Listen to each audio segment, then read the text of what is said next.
Hello दोस्तों, स्वागत है आपका उत्तराखंड भूमि क्लासेस में। तो इस वीडियो में बात करने वाले हैं आपका देखिए लैब असिस्टेंट का एग्जाम होने वाला है। साथ ही आपका यूके पुलिस एसआई का एग्जाम जो रहने वाला है उसके लिए मैथ्स की क्लासेस आपकी स्टार्ट हो चुकी हैं एसआई के लिए। साथ ही आपका लैब असिस्टेंट की बात करें तो 31 तारीख को आपका एग्जाम कैलेंडर के हिसाब से आपका डेट है लैब असिस्टेंट के लिए।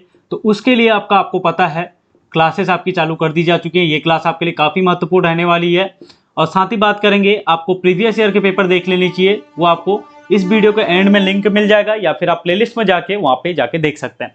तो साथ ही आपको देखिए 75 का आपका लैब असिस्टेंट की बात कर रहा हूँ, आपका सब्जेक्टिव है। साथ ही आपका यहाँ पे देखिए जो आपका सब्जेक्ट है वो आएगा। साथ ही यहाँ पे 25 नंबर का जीके जनरल अवेयरनेस आपका आने वाला है। तो इसकी हम तैयारी कर रहे हैं। ये पार्ट आपको प्रीवियस ईयर पेपर पहले आपको देख लेना है, वो आपको प्लेलिस्ट में जाके मिल जाएगा। साथ ही आपको टेलीग्राम ग्रुप से जुड़ जाना है, वहाँ पे भी मैं प्लेलिस्ट आपको शेयर कर दूंगा। और पिछले यहाँ पे फिजिक्स और केमिस्ट्री के और साथ ही बायोलॉजी के मॉक टेस्ट दिए हुए हैं, वो आपको देख लेने। साथ ही एसआई की बात करें तो एसआई के लिए आपका देखिए मैथ्स की क्लास स्टार्ट हो चुकी है। यहाँ पे दो वीडियो यहाँ पे आपकी दो चैप्टर आपके हो चुके हैं। पहले एक आपका घातांक और करणी, साथ ही बात करेंगे दूसरा तो वहाँ पे आपका हो गया द्विघात समीकरण। तो इसके लिए अलग से प्लेलिस्ट एक बना दी है, ये भी आप देखते रहें क्योंकि देखिए अभी से तैयारी आपको करनी पड़ेगी। एसआई की कोई छोटी मोटी पोस्ट नहीं है, अच्छे लेवल पे ये एग्जाम रहने वाला है। अच्छे खासे क्वेश्चन आपको देखने को मिलने वाले हैं, तो आपको अभी से प्रैक्टिस करनी पड़ेगी, तब जाके आपका ये हो पाएगा। साथ ही बात करेंगे अभी देखिए अगले महीने एक लैब असिस्टेंट का एग्जाम है जो कि आपका अप्रैल अंत का डेट उसमें एग्जाम कैलेंडर में दिया हुआ है, उसके लिए भी ये सेम सिलेबस रहने वाला है। तो साथ ही आपकी बात करेंगे यहाँ पे जीके का। तो जीके आज की वीडियो में रहने वाला है, लगभग 20+ क्वेश्चन है और हम कोशिश करेंगे कि इन क्वेश्चनों को हम 20 के कम से कम 40 तो बना के रखें। तो 40 क्वेश्चन हम यहाँ से बना लेंगे आराम से, 20 क्वेश्चनों को तोड़ तोड़ के। तो उनके बारे में डिटेल में हम यहाँ पे चर्चा करने वाले हैं। तो देखिए 25 तक हमने यहाँ पे कंप्लीट किया है। जिन्होंने नहीं देखा प्लेलिस्ट जाके देख लें, एक बार प्लेलिस्ट आपको जरूर से विजिट कर लेनी है। अब देखिए सबसे पहला क्वेश्चन आपके सामने दिख रहा होगा, आंसर आपको एक बार खुद भी देना है कि आपको कितना यहाँ पे आ रहा है, क्योंकि एग्जाम आपके पास में है, आपने पहले भी तैयारी की हुई है। तो देखिए पहला क्वेश्चन या फिर आपका 26 नंबर क्वेश्चन है, निम्नलिखित में से किस नदी को वैदिक काल में पुरुषनी के नाम से जाना जाता था? तो ऑप्शन आपके पास दिए हुए हैं, सतलज, चिनाब, व्यास और रावी नदी। तो यहाँ पे देखिए आपका जो राइट आंसर हो जाएगा आपको पता होगा, तो यहाँ पे देखिए डी ऑप्शन इसका आपका 26 का राइट आंसर हो जाएगा, जो कि आपका रावी नदी है। तो देखिए इसमें आपका इंपॉर्टेंट और क्या बन जाता है, तो इसमें देखिए आपको इसको वैदिक काल में पुरुषनी के नाम से जाना जाता था, ये आपका क्वेश्चन ही था। यहाँ पे क्या हुआ था, आपका 10 राजाओं का यहाँ पे युद्ध हुआ था। डायरेक्ट आपसे क्वेश्चन पूछ लिया जाता है कि किस नदी के किनारे 10 राजाओं का युद्ध हुआ था, तो आपको डायरेक्ट आंसर देना है रावी नदी के किनारे हुआ था। और इसमें कौन जीता था? आपका सुदासी यहाँ पे विजयी हुए थे। तो सुदासी तक नहीं पहुंचेगा आपका, यहाँ पे क्वेश्चन इतना लंबा नहीं पहुंचता। मैक्सिमम आपसे पूछ लेगा यहाँ से कि जो आपका 10 राजाओं का युद्ध हुआ था वो किस नदी के किनारे यहाँ पे आपका हुआ था। रावी इसका भी आपका आंसर हो जाएगा। अब बात करेंगे अगले क्वेश्चन की। तो देखिए आपका यहाँ पे दिया हुआ है, भारत में जैन धर्म के संस्थापक कौन है? तो ये आपको गौतम, महावीर, चंद्रगुप्त या फिर अशोक। तो यहाँ पे देखिए आपका जो राइट आंसर हो जाएगा, आप लोगों को पता है, तो यहाँ पे देखिए जो बी ऑप्शन है महावीर, वो यहाँ पे आपका राइट आंसर हो जाएगा। बात करेंगे कौन से नंबर के तीर्थकर थे, तो 24वें नंबर के आपके तीर्थकर थे। तो ये भी आपको याद रखना है, महावीर स्वामी को यहाँ पे जैन धर्म का आपका संस्थापक माना जाता है। अगले क्वेश्चन पे आते हैं, निम्नलिखित में से कौन नंद वंश के अंतिम शासक थे? आपसे पूछा जा रहा है। देखिए जितने भी शासक हैं आपको हिस्ट्री में अच्छे से देख लेना है। शासक, साथ में आपका उनकी राजधानी बनाई हुई थी उन्होंने, और उन्होंने क्या विशेष काम उसमें किया था, जैसे कि आपका आगे क्वेश्चन दिखेंगे आपको, ये आपको देख लेना है। इनसे कंफर्म आपका दोनों एग्जाम में, कोई भी एग्जाम आप ले लीजिए उत्तराखंड का ऑल इंडिया लेवल पे, इस पे एक क्वेश्चन आपका बनता ही बनता है। अगर आप ये सिंपल से इतना पढ़ के चले जाएंगे, 15-20 चीजें याद करनी पड़ेंगी आपको इनमें, तो ये अगर आप ये याद कर लेते हैं तो आपको ये 1 नंबर आराम से वहां पे दे देगा। तो ये आपको करना चाहिए बहुत। देखिए आपको हिस्ट्री, ज्योग्राफी, जो भी आपका जीके का पोर्शन है उसमें इंपॉर्टेंट टॉपिक आपको जरूर से पढ़ लेनी चाहिए, भले ही आप पूरा पढ़ के नहीं जा रहे, क्योंकि देखिए 25 नंबर का पेपर एक मैं एग्जाम्पल के तौर पर ले रहा हूँ, तो 25 में से आप 25 तो नहीं ला पाएंगे, बहुत कम चांसेस है। लेकिन आप 15 नंबर भी अगर लेके आते हैं और अपना जो दूसरा सब्जेक्ट है उसमें अगर फोकस मेन करते हैं, तो वहां पे आप अच्छा खासा स्कोर कर सकते हैं। तो यहाँ पे देखिए आपका निम्नलिखित में से कौन सा ये अपना नंद वंश का अंतिम शासक था, आपसे पूछा जा रहा है। तो ऑप्शन इसका आपका हो जाएगा धनानंद। ए ऑप्शन इसका आपका राइट आंसर हो जाएगा। अब एक्स्ट्रा क्वेश्चन इसमें क्या पूछा जाता है, जो नंद वंश था किसके समकालीन था, ये पूछा जाता है। तो सिकंदर के समकालीन थे, ये आपको याद रखना है, दूसरा पॉइंट। तीसरा आपको, और इनको आपका यूनानी लेखकों ने कुछ बोला था, ये आपका है अग्रमीज। आपसे डायरेक्ट क्वेश्चन पूछ लेता है। ये भी आपका देखिए यहाँ से 3 क्वेश्चन आपके बन गए हैं, सीधे सीधे लिख लिया जाता है जो आपका है यूनानी लेखकों ने इनको क्या नाम दिया था। तो अग्रमीज नाम से इनको यूनानी लेखक यहाँ पे बोलते थे। तो ये भी आपको याद रखना है, काफी इंपॉर्टेंट ये आपका हो जाता है। अब देखिए अगला क्वेश्चन आपके पास है, चंद्रगुप्त मौर्य के पुत्र कौन था। तो यहाँ पे देखिए आपको ऑप्शन दिए हुए हैं, बिंदुसार, चंद्रगुप्त द्वितीय, साथ ही यहाँ पे अशोक और बिंबिसार। तो अगर बात करेंगे राइट आंसर की तो ए ऑप्शन इसका भी राइट आंसर हो जाएगा आपका, ए ऑप्शन राइट आंसर हो जाएगा जो कि आपका बिंदुसार है। अब इनके बारे में मेन पॉइंट क्या क्या है आपका, इनको अमित्र घात भी बोला जाता है। देखिए आपका ये आपको नोट करना है, अमित्र घात, ये आपका डायरेक्ट क्वेश्चन पूछता है। देखिए जितने भी क्वेश्चन है सब प्रीवियस ईयर क्वेश्चन है और इनको आपका देखिए ये ज्यादा इंपॉर्टेंट है, इसको आपको अच्छे से याद रखना ही रखना है। जो अमित्र घात शब्द का संबोधन किसके लिए किया गया है, तो वो आपका बिंदुसार जो कि आपके क्या थे, चंद्रगुप्त मौर्य के पुत्र थे। देखिए अगले क्वेश्चन पे आते हैं, ये क्वेश्चन आपका हो चुका है पहले वीडियो में। ये देखिए आपका अगला क्वेश्चन दिया हुआ है, किस शासनकाल के दौरान अजंता की गुफाएं निर्मित की गई थी। तो देखिए अजंता की गुफाओं के बारे में आपको पता होगा, कहाँ पे है ये भी आपको पता होगा। ये भी आपको एक क्वेश्चन यहाँ से बनता ही बनता है। तो इसकी देखिए मेरे को अभी टाइम थोड़ा सा कम मिल पा रहा है, जितना मेरे पास टाइम होगा तो मैं आपको क्या करूंगा, पीडीएफ टेलीग्राम ग्रुप पे दे दूंगा। बाई चांस उतनी वीडियो में ना बना पाया तो आपको मैं यहाँ पे पीडीएफ दे दूंगा, जिसमें भले ही वो या तो 1 लाइनर फॉर्म में होंगे या फिर आपका एमसीक्यू बेस में होंगे या फिर प्रीवियस ईयर होंगे। तो ये आपको जरूर से देख लेना है एग्जाम से पहले। इसमें क्या होगा आपका सिंपल सा, अगर आपसे कोई चीज पूछी जाती है कहाँ है, तो ये आपको एक ही पेज में मिल जाएंगे। इंपॉर्टेंट अगर देखने जाएंगे तो ये कम से कम आपको 1000-1500 मिल जाएंगे। आप ऐसा आपको देखना नहीं, आपको 50 तक मिल जाए तो उतना सफिशियंट है, उससे एक क्वेश्चन आपका बन जाता है। तो वो आपको मैं प्रोवाइड करा दूंगा, इसके लिए आपको टेलीग्राम चैनल ज्वाइन कर ही लेना है, ठीक है।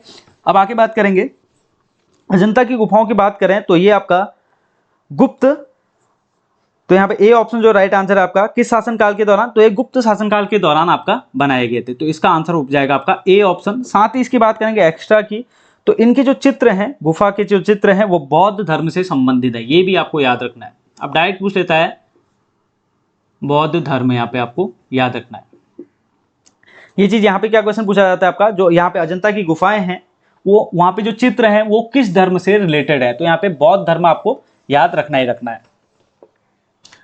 अब अगले क्वेश्चन पे जाएंगे। यहाँ पे देखिए अगला क्वेश्चन आपका क्या हुआ है, अब मैंने आपको बोला था राजधानी से क्वेश्चन पूछता है। तो राष्ट्रकूटों की प्रारंभिक राजधानी निम्नलिखित में से कौन सी थी। तो ऑप्शन आपको दिए हुए हैं, सोपारा, एलोरा, वातापी या फिर अजंता। तो यहाँ पे जो राइट आंसर हो जाएगा वो हो जाएगा बी ऑप्शन, जो कि आपका क्या है, एलोरा है यहाँ पे। तो एलोरा इसका आपका राइट आंसर हो जाएगा क्वेश्चन नंबर 31।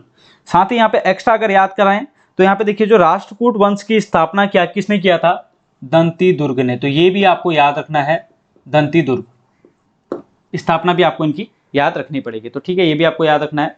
अगले क्वेश्चन पे जाते हैं। देखिए आपका पुलकेशिन जो सेकंड थे, इनका महानतम शासक कौन था, मतलब कहाँ था, ये आपसे पूछा जा रहा है। यहाँ पे नाम दिए हुए हैं, तो ऑप्शन इसका आपको जो राइट आंसर हो जाएगा वो हो जाएगा आपका डी ऑप्शन, जो कि है वातापी के चाणक्य। तो यहाँ पे इसके बारे में देख लेते हैं।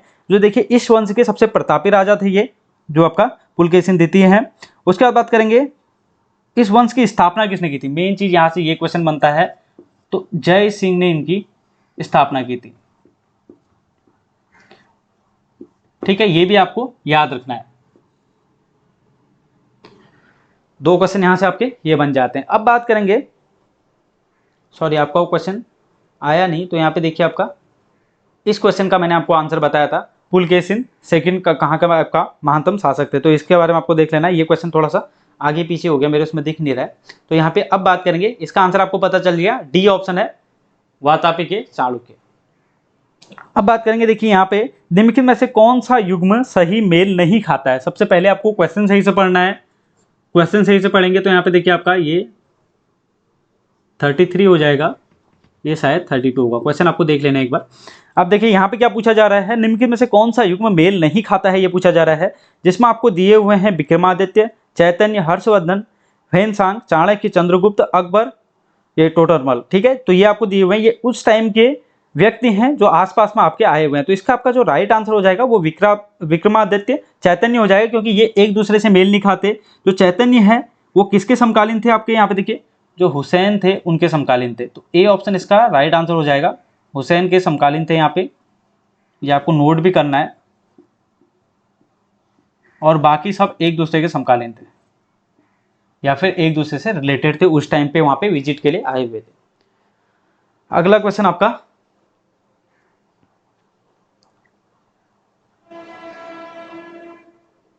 ये क्वेश्चन का आंसर यहाँ पे आपका ए ऑप्शन हो जाएगा, विक्रमादित्य चैतन्य।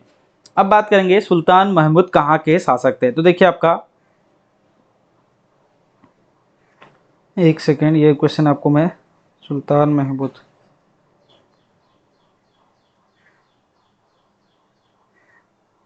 चलो इसको बाद में देखते हैं, इसका ऑप्शन मुझे कुछ भी नहीं दिख रहा है कहाँ पे है। चलो मिल गया आपका। कौन सा क्वेश्चन है, इससे पहले हमने जो कंप्लीट किया है वो किया है, सही युग्म वाला कंप्लीट हो चुका है। सुल्तान महमूद कहाँ के शासक थे, बराबर है। ठीक है, तो यहाँ पे ये आंसर आपका इसका देखिए, पारस, गजनी, लाहौर और अरब आपको आंसर दिया है। तो जो सुल्तान महमूद थे वो आपके गजनी के यहाँ पे शासक थे। क्वेश्चन नंबर 35 है। देखिए बीच के कुछ क्वेश्चन छूटे ऊपर नीचे हुए हैं, वो मैं बाद में आपको बता देता हूँ। तो यहाँ पे आपको गजनी इसका आपका राइट आंसर हो जाएगा।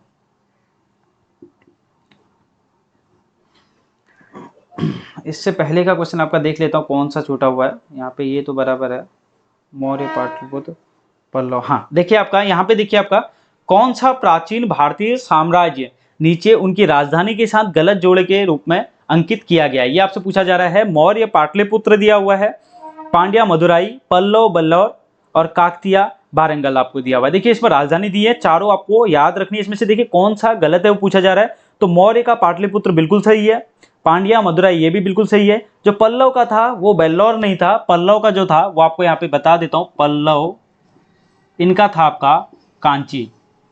तो ये आपको याद रखना, ये यहाँ पे गलत जोड़ा है, तो ये इसका आपका राइट आंसर हो जाएगा। 32 नंबर ये है, इसका नंबर देख लेना, इसका नंबर यहाँ पे मैंने शायद गलत लिख दिया है।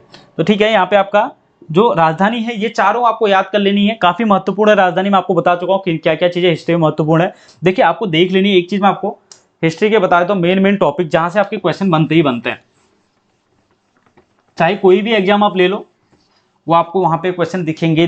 यहाँ पे देखिए, एक हिस्ट्री में आपको युद्ध देख लेने हैं, सबसे मेन चीज है। और ये मैं आपको बता ही दिया, राजधानी हो गया, किसका शासन चला, मतलब उनका सबसे पहले उस पर शासन किसने किया, अंतिम शासन किसने किया, राजधानी उनकी क्या थी और उन्होंने क्या विशेष काम किया। सबके नहीं, कुछों के इंपॉर्टेंट है, वो लिस्ट में आपको प्रोवाइड करा दूंगा। युद्ध आपने कर दिए, ये आपने देख लिया। साथ में आपको देख लिया जो नदियां हैं, जहाँ पे मैंने आपको बोला अभी कि यहाँ पे हिस्ट्री में जो नदियों का यूज हुआ है वो आपको याद रखना है। अगला आपका यहाँ पे युद्ध हुआ है, इसकी आपको सन याद रखना है, साथ ही आपको इसके किसके बीच हुआ। ऐसे कुछ महत्वपूर्ण पॉइंट है, वो मैं आपको टेलीग्राम ग्रुप पे प्रोवाइड करा दूंगा। हो सकेगा तो मैं यूट्यूब पे आपको इतने क्वेश्चन करा दूंगा कि उनसे क्वेश्चन आपका बन जाएगा आसानी से। अगर बाई चांस टाइम कम होता है तो आपको मैं ये पीडीएफ प्रोवाइड करा दूंगा। तो ये आपको देख लेना है, ये बिल्कुल अगर आप इनको नोट कर रहे हैं तो इनको आप एक टॉपिक वाइज नोट कर लीजिए, और साथ ही इनको अपना लूसेंट की बुक है, या अगर आपके पास स्पीडी की बुक है जीके के लिए, मैंने उसी से तैयारी की थी, स्पीडी करके एक बुक आती है, अगर ये बुक आपके पास है तो काफी अच्छा है। इस बुक से आप बढ़िया से तैयारी कर सकते हैं, क्योंकि ये जो पॉइंट मैं आपको बता रहा हूँ, ये एक एक पॉइंट वहां पे आसानी से, मतलब सामने से आपको दिख जाएंगे, कहीं भी आपको ढूंढने की जरूरत नहीं है। ज्यादा मोटी किताब भी नहीं है, बढ़िया बुक है। तो ये बुक आप अगर आप ले लें जीके के लिए तो ये आपको काफी हेल्प मिलेगी। देखिए रेलवे के लिए आती है ये जीके की बुक, और इसमें सभी के लिए आपके लिए बहुत इंपॉर्टेंट रहता है, तो इसको आप ले सकते हैं, बहुत अच्छी बुक है। इससे आप तैयारी करेंगे तो काफी आपको हेल्प मिलेगी और सब चीजें आपको आसानी से मिल जाएंगी। अब बात करेंगे अगले क्वेश्चन की। देखिए आपका इनका वातापी के चालुक्य का आपका राइट आंसर था, उसके बाद इनका आपका चैतन्य आपका, उसके बाद आपकी बात करें गजनी। अब बात करेंगे निम्नलिखित में से किसने दिल्ली के सल्तनत पर राज नहीं किया। ये देखिए यहाँ पे पूरा क्वेश्चन सही से छपा नहीं है, यहाँ पे लिखा हुआ है किसने यहाँ पे दिल्ली के सल्तनत पर राज नहीं किया है, ये आपका लिखा हुआ है। ऑप्शन आपका दिया हुआ है गुलाम वंश, सैयद वंश, खिलजी वंश या फिर आपका गौरी वंश। तो यहाँ पे देखिए जो राइट आंसर हो जाएगा वो यहाँ पे डी ऑप्शन हो जाएगा, गौरी वंश। अब बात करेंगे दिल्ली सल्तनत के बारे में, तो यहाँ पे देखिए आपका जो इनका शासनकाल था वो आपका कब तक हुआ था, सल्तनत इनका आपका 1206 से 1526, ये भी आपको याद रखना है। इसमें कौन कौन से शासन आपके आए थे, गुलाम वंश आया था, खिलजी आया था, तुगलक आया था, सैयद आया था और फिर लोधी वंश आया था। अब यहाँ पे जो गौरी वंश है वो यहाँ पे इसके रिलेटेड नहीं है, तो यहाँ पे इन्होंने यहाँ पे राज नहीं किया था। तो डी ऑप्शन इसका आपका राइट आंसर हो जाएगा। अब बात करेंगे दिल्ली के खिलजी सुल्तान थे, तो मंगोल थे, तुर्क थे, अफगान थे या एक जाट कबीला थे। तो सी ऑप्शन इसका आपका राइट आंसर हो जाएगा, जो कि आपके दिया हुआ है अफगान, यहाँ पे इसका राइट आंसर है। तो ये भी आपको नोट कर लेना है। अगले क्वेश्चन पे जाते हैं। सूफी आंदोलन मूलतः कहाँ से प्रारंभ हुआ था? तो दिल्ली, लाहौर, काबुल, फारस या फर्सिया, जिसको अभी क्या बोला जाता है आपका ईरान, इसको बोला जाता है। राइट आंसर भी यही है आपका डी ऑप्शन, जो कि आपका अभी ईरान के नाम से जाना जाता है। और उस टाइम के अगर आपको वहां पे ईरान नहीं दिखेगा, वहां पे आपको फारस दिखेगा। तो ये आपको याद रखना है, जो कि आपका सूफी आंदोलन यहां से आपका प्रारंभ हुआ था। अब देखिए बहुत इंपॉर्टेंट है, मैंने आपको अभी बोला था युद्धों के बारे में। तो पानीपत का द्वितीय लड़ाई किन दो सेनाओं के बीच लड़ी गई? अब देखिए यहां से क्वेश्चन आपका क्या क्या बनता है, किन दो सेनाओं के बीच लड़ी गई, कब लड़ी गई, और साथ ही यहाँ पे कौन उसमें जीता। तो ये भी यहाँ पे क्वेश्चन बनता है। तो द्वितीय की बात करें तो क्वेश्चन आपके पास दिया हुआ है, द्वितीय लड़ाई किसके बाद किन किन के बीच में यहाँ पे लड़ी गई? बाबर और लोधी सम्राट, या फिर बाबर तथा राणा सांगा, अकबर और हेमू, या फिर अकबर और मेवाड़ के राजा। तो यहाँ पे देखिए आपका हेमू, आपका अकबर और हेमू इसका राइट आंसर हो जाएगा सी ऑप्शन, जो कि आपकी कब लड़ी गई थी? अकबर और हेमू के बीच में, ये इसमें पराजित हुए। ऐसे आपको इनके ब्रैकेट में ही लिख देना है साथ साथ में। अब याद रखने की चीज है 5 नवंबर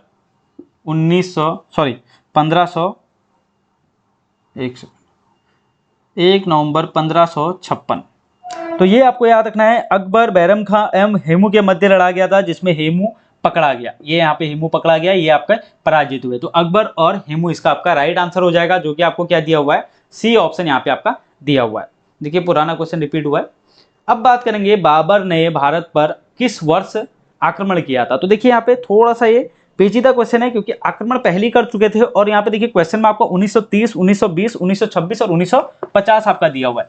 अब बात करेंगे यहाँ पे जो बाबर ने आक्रमण किया था, ये क्वेश्चन आपको समझना चाहिए। यहाँ पे देखिए आपका जो आयोग ने इसका क्या आंसर दिया था, वो भी यहाँ पे बात कर लेंगे। तो देखिए जो सबसे पहला युद्ध हुआ था जो बाबर ने किया था, सीमावर्ती क्षेत्रों में किया था भारत के। तो यहाँ पे देखिए आपका पहला जो किया था 1519 में किया था, दूसरा भी 1519 शायद अगस्त या सितंबर के टाइम पे है, तीसरा 1920 है, सॉरी 1500, आपका 1900 नहीं 1520 है। उसके बाद आपका देखिए दो लड़ाई यहाँ पे 1519 में हुई, फिर 1520 में हुई, फिर आपका 1524 में हुई थी चौथी लड़ाई। और अब बात करेंगे पांचवी की, तो 1526 में हुई थी, जो कि आपकी क्या थी? 21 अप्रैल 1501 यहाँ पे ये लड़ाई हुई थी। दूसरी, तीसरी, चौथी, पांचवी, इसको क्या बोलते हैं? आपका पानीपत का प्रथम युद्ध। अब तो यहाँ पे ऑप्शन में देखिए आपको ऑप्शन में क्या क्या दिया हुआ है, 1930, 1920, 1926 और 1950। तो यहाँ पे देखिए आपका जो आपका राइट आंसर हो जाएगा, अगर पहली युद्ध की बात करते तो 1919 अगर क्वेश्चन में आपका दिया रहता तो ये भी आपका राइट आंसर हो जाता था। तो ये इस अगर ऐसा आता तो क्वेश्चन आपका डिलीट होता या फिर आपका चेंज किया जाता, उसके मार्क्स सबको मिलते। अभी यहाँ पे क्या किया गया, 1926 को यहाँ पे राइट आंसर माना गया, और वो उनका क्वेश्चन ये था कि आपका पानीपत का जो प्रथम युद्ध था वो कब हुआ था। तो ये इसका आपका जो राइट आंसर है 1526, बार बार 1926 मुझसे निकल रहा है। तो यहाँ पे देखिए आपका 1526 इसका राइट आंसर हो जाएगा, जो कि आपका सी ऑप्शन है। तो ये क्वेश्चन आपका पूछा गया था और इसका आंसर आपका 1526 ही यहाँ पे राइट आंसर माना गया था। अब देखिए अगले क्वेश्चन पे जाते हैं। अब यहाँ पे बात कर देंगे, निम्नलिखित में से किस शासक ने रजिया समाप्त किया था? तो देखिए यहाँ पे आपका रजिया किसने समाप्त किया था? औरंगजेब, जहांगीर, अकबर और यहाँ पे बलबन। तो यहाँ पे जो राइट आंसर हो जाएगा वो हो जाएगा अकबर ने ये समाप्त किया था। एक क्वेश्चन ये बनता है, एक क्वेश्चन ये बनता है कि किसने फिर वापस शुरू किया, वापस भी शुरू किया, वहां पे ये भी है किसने वापस शुरू किया, वो अकबर ने समाप्त किया था। वो आपका हुआ था अकबर ने 1562 ईस्वी में दास प्रथा को, और यहाँ पे देखिए 1564 में किया था इसने ये समाप्त। ठीक है, जजिया यहाँ पे 1564 में समाप्त किया था। वापस किसने किया बात करें तो यहाँ पे 1679 में औरंगजेब ने ये फिर वापस स्टार्ट कर दिया था। तो ये भी आपको याद रखना है, औरंगजेब। अब बात करेंगे अकबर ने और क्या किया था। तो अकबर ने देखिए यहाँ पे आपका 1562 में दास प्रथा, ये आपको याद रखना है, दास प्रथा, और साथ में एक कर भी यहाँ पे हटाया था, जो कि आपका क्या था 1963 में तीर्थ यात्रा कर 1563 यहाँ पे तीर्थ यात्रा जो आपका कर था वो भी इन्होंने हटा दिया। तो तीन चीजें यहाँ पे आपको नोट रखनी है। अकबर ने 1564 में आपका यहाँ पे जजिया हटा दिया था। उसके बाद बात करेंगे वापस किसने शुरू किया, तो 1679 में औरंगजेब ने वापस शुरू कर दिया था। तो अकबर ने क्या क्या किया था 1564 में ये किया, सबसे पहले आपको सीक्वेंस से याद करना है। 1562 में यहाँ पे दास प्रथा को हटाया, 1563 में तीर्थ यात्रा कर को हटा दिया और 1564 में यहाँ पे जजिया को हटा दिया। तो ये चीजें अकबर ने यहाँ पे की थी, तो ये चीज आपको याद रखनी है। अब अगले क्वेश्चन पे आते हैं, बीबी के मकबरा। तो देखिए भारत में बीबी का मकबरा कहाँ स्थित है, आप लोगों को पता है, इसके बारे में आंसर आपको पता ही होगा। देखिए फतेहपुर सिकरी, औरंगाबाद, हैदराबाद, जौनपुरी। तो यहाँ पे देखिए बी ऑप्शन औरंगाबाद इसका राइट आंसर हो जाएगा। किसने बनाया था, तो औरंगजेब ने बनाया था। किसके लिए, अपनी पहली बीबी थी रबिया उद दौरानी, तो इनके लिए ये बनाया हुआ था। ये भी क्वेश्चन पूछ लिया जाता है, तो ये भी आपको याद रखना है। पहली पत्नी, इनका दूसरा नाम भी है दिलराज बानो बेगम, ये भी बोल सकते हैं, या फिर आपका रबिया उद दौनादी। तो ये आपको याद रखना है औरंगाबाद।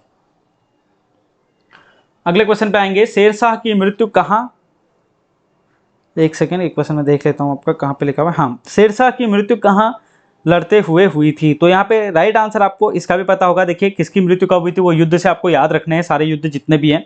एक बार हो पाएगा तो मैं सारे एक बार आपको पीडीएफ प्रोवाइड करा दूंगा। तो यहाँ पे राइट आंसर हो जाएगा C option.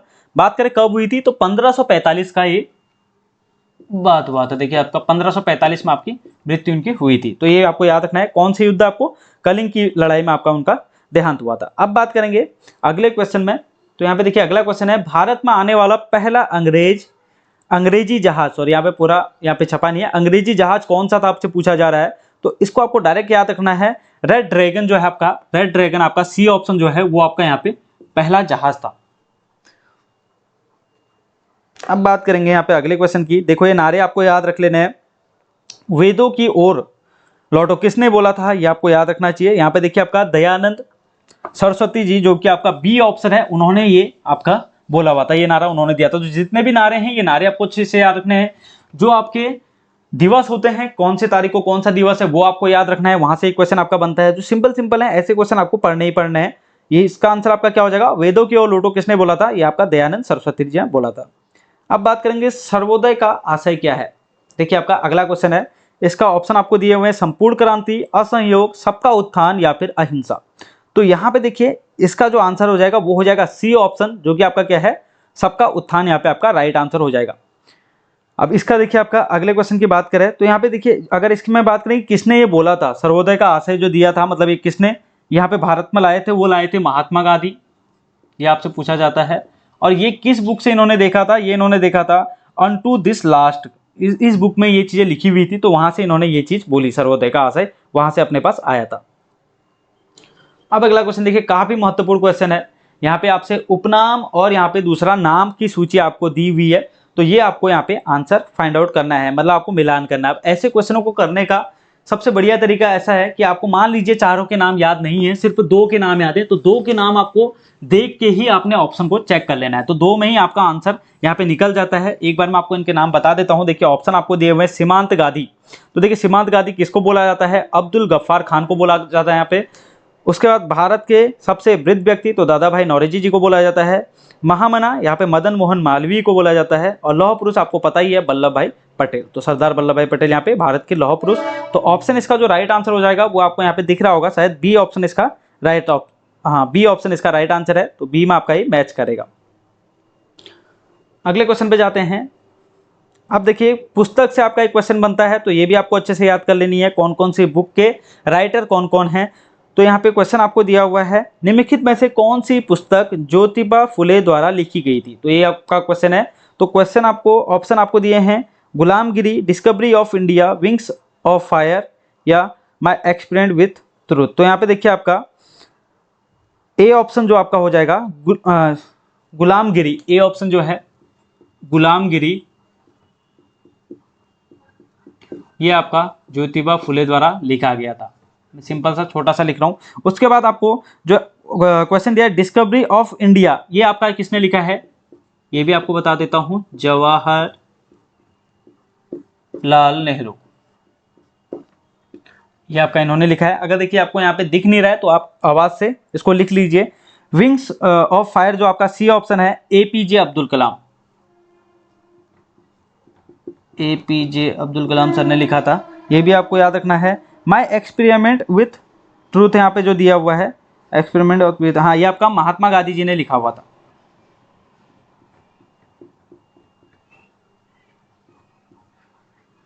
My experiment with truth यहाँ पे महात्मा गांधी जी ने लिखा था। तो यहाँ पे आपको चारों किताबों के राइटर के बारे में पता चल गया है। अब बात करेंगे अगले क्वेश्चन की। तो यहाँ पे देखिए अगला क्वेश्चन दिया है, राष्ट्रीय संघर्ष के दौरान प्रसिद्ध समाचार पत्र जो केसरी है उसके स्थापक संपादक कौन थे, आपसे पूछा जा रहा है। तो इसमें आपको ऑप्शन दिए हुए हैं, महात्मा गांधी, लोकमान्य तिलक, साथ पर जवाहरलाल नेहरू या फिर आपका मोहम्मद इकबाल। तो राइट आंसर हो जाएगा सी ऑप्शन इसका, जवाहरलाल नेहरू। तो यहाँ पे आपको ये भी याद रखना है। तो ये डायरेक्ट क्वेश्चन पूछा जाता है। तो देखिए यहाँ पे शायद क्वेश्चन समाप्त हो चुके होंगे, तो ये पुराने क्वेश्चन है, इसमें कुछ भी नहीं है अभी, ये मैं आपको पहले बता चुका हूँ। तो यहाँ पे देखिए इन चीजों को आपको अच्छे से नोट कर लेना है, जितने भी क्वेश्चन मैंने आपको करा रखे हैं, एक्स्ट्रा ही आपको क्वेश्चन मिले होंगे यहाँ पे देखिए आपका।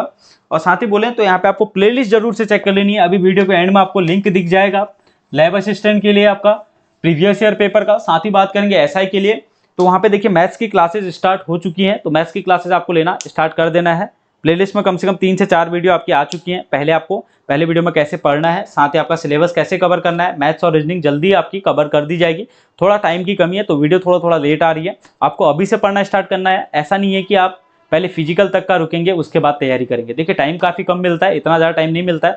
फिजिकल होने के 2 महीने बाद भी आपका एग्जाम हो सकता है, तो यहाँ पे आपको अच्छे से तैयारी करनी है। साथ ही लैब असिस्टेंट वाले तैयार हैं, एग्जाम आपका 31 को हो सकता है। यहाँ पे देखिए 99% चांसेस हैं। बहुत लोगों का मैसेज आ रहा है कि अभी तक कोई इन्फॉर्मेशन नहीं आई है, तो क्या पता ना हो। तो यहाँ पे देखिए आपका 99% है, आपको उसी दिन को लेके चलना है। आपको इससे पहले अगर तैयारी आप लोग नहीं कर रहे हैं तो आपको एक बार प्रीवियस ईयर पेपर देख लेने हैं, उसके बाद ही आपको आगे को पढ़ाई करनी है।